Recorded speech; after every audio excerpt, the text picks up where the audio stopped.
This video is brought to you by the Marriott Desert Springs Hotel. Are you having a Palm Springs weekend? Well, too bad! You're booked 30 minutes away at the Marriott Desert Springs Hotel. Desert Springs, not the trip you were expecting, because we are technically in Palm Desert. You all remember Jessie's vulnerable and intense conversation with Brett about how her parents are divorced? Sure you do, because this set up her mom remarrying and introducing us to the sleaziest of stepbrothers, who tragically didn't fit in and very quickly moved back to New York. Jessie's dad manages a resort in Palm Springs and is marrying a coworker. Everyone is invited out, but no parents! There is no need to chaperone these responsible and mature teens. Won't somebody please think of the children? I mean, what is up with AC here? Not only is he cartoonishly biting his knuckles as if he's never seen two attractive ladies walking together before, but he also makes eyes at this aerobics lady while standing right next to Jessie. In looking at the production order, these episodes were done close to last, even after the Malibu Sands episodes.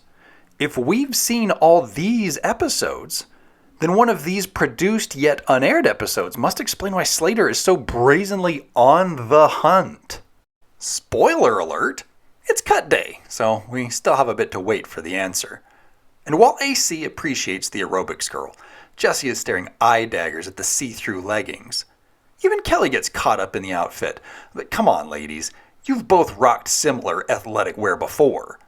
As the crew prepares to check out the facilities, Screech is excited to try out his new book. Everything you need to know about girls. Yep. Jesse's dad may not be the only one getting some action around here. Ew. The guys head to work out, and I've never seen a hotel fitness center this busy.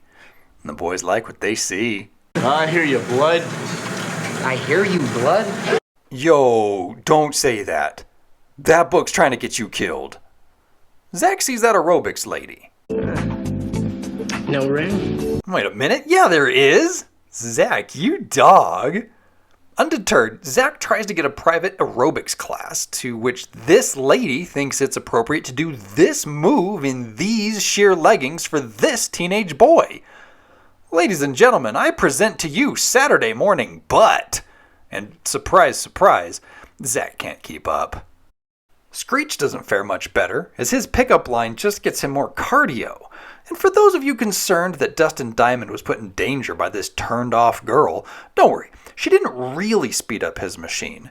He just changed his steps to make it look like he was running. TV is magic. Alright, Slater, it's all up to you, buddy. Cheesy lines like Screech? Check. Weak attempt at the exercise like Zack? Check.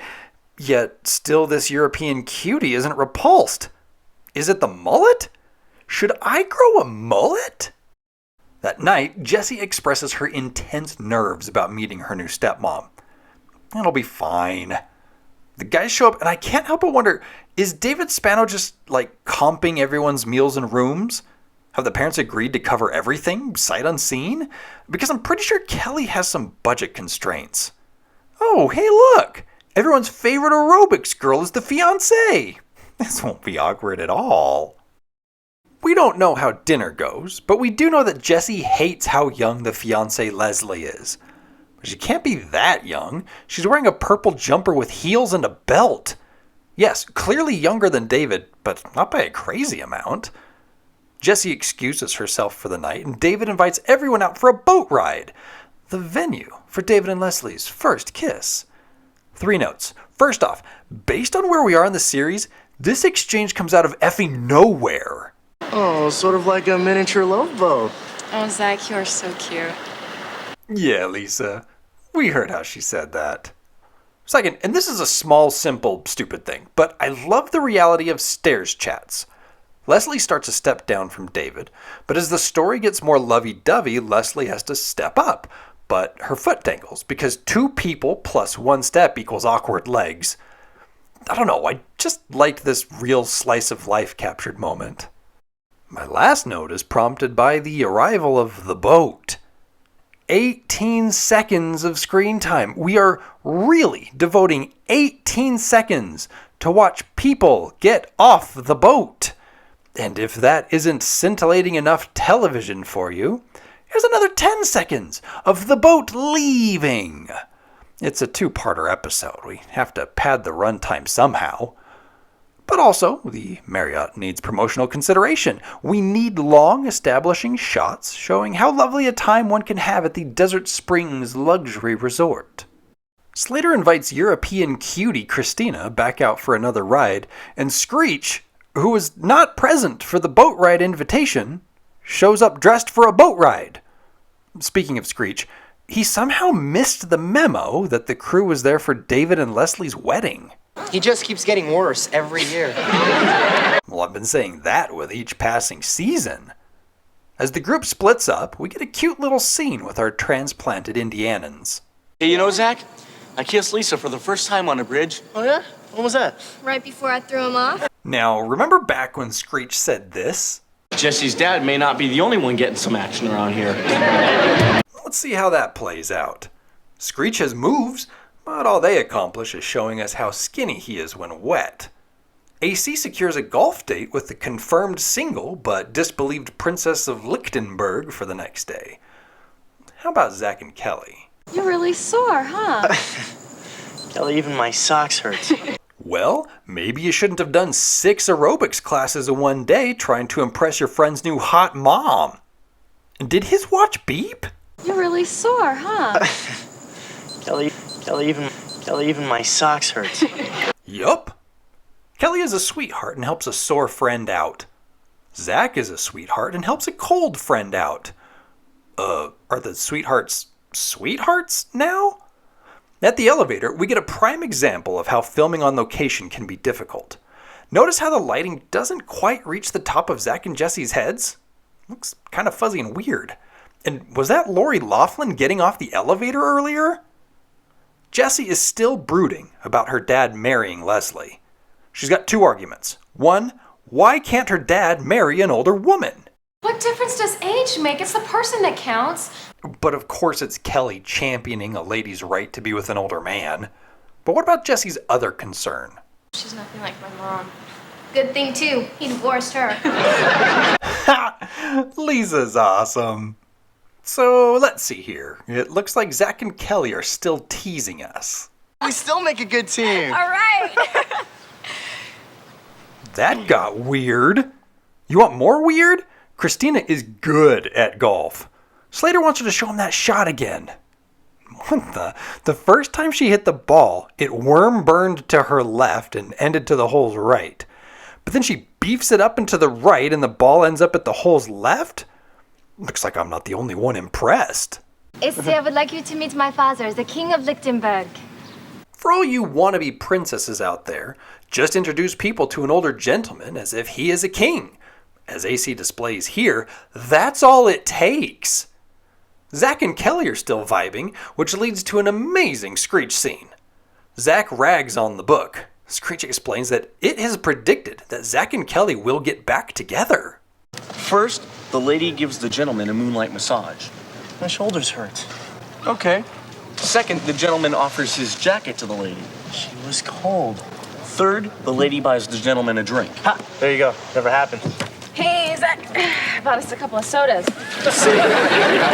And in that swimming suit, why would you fight against fate? And I love how Screech's "I told you so" was him just like nonchalantly kicking away.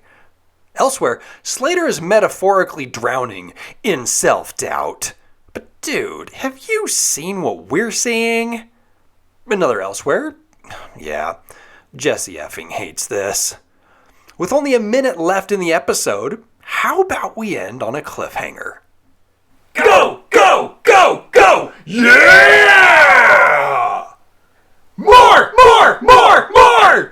I like this place. Yeah? Well, Jesse hates it. It's obvious that he's very much in love with Leslie. It's just a shame I'm gonna have to stop the wedding. Oh, now we're getting somewhere. Do you remember the Who Shrunk Saturday Morning special? That was recorded on a set, but without a studio audience. As a result, many jokes fell flat as the cast would naturally pause for the audience laughter that never came. I just love the Smurfs. I could live here forever. Yeah, if you don't get stomped by a dinosaur. Similarly, these Palm Springs episodes were filmed without a studio audience, but then laughter was backfilled, which helped the episode feel more like it belonged in the series. I also think the writing was tighter here, so that helped. Filming entirely on location introduced other elements that we haven't been exposed to yet. I noted that instance of lighting, but check out the echoey audio captured while filming in front of metal elevators. She's a great lady. Give her a chance. Wait, whose side are you guys on anyway? It was also noted before how we get long shots of the hotel's features. As part of this, we also get extended shots of people moving and having to do small ad-libs to fill space. What's up, Jess? Okay, guys. Why don't we sit down while we wait? Oh, great. Come on over here. I've arranged a nice little table for us. I think you'll appreciate it. I'll sit next to you. Oh, good. Here we are. This is nice. Isn't it? Have a nice night. Thank you. It's gorgeous out here, isn't it? Yeah. Hey, you know, Zach?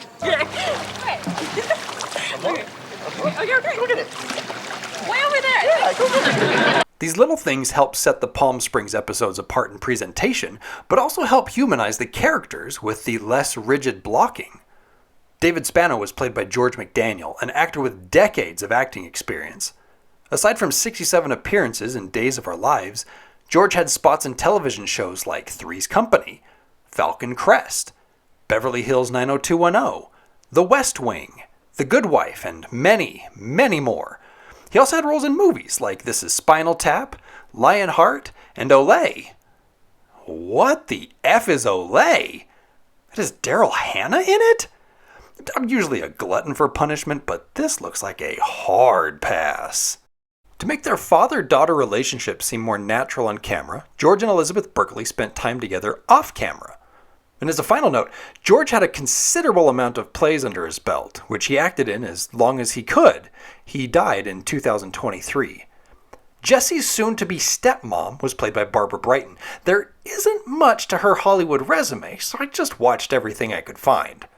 Barbara's first known credit is as the toxic, bigoted girlfriend in The Forbidden Dance. She gets to say mild slurs and dance her heart out, but I think this was a bad movie? I was fantastically distracted by the main character Nisa, played by the How Have I Never Beheld the Beauty of Laura Herring. Her next appearance was as Kate McCord, a television producer for Channel 55 in They Came From Outer Space.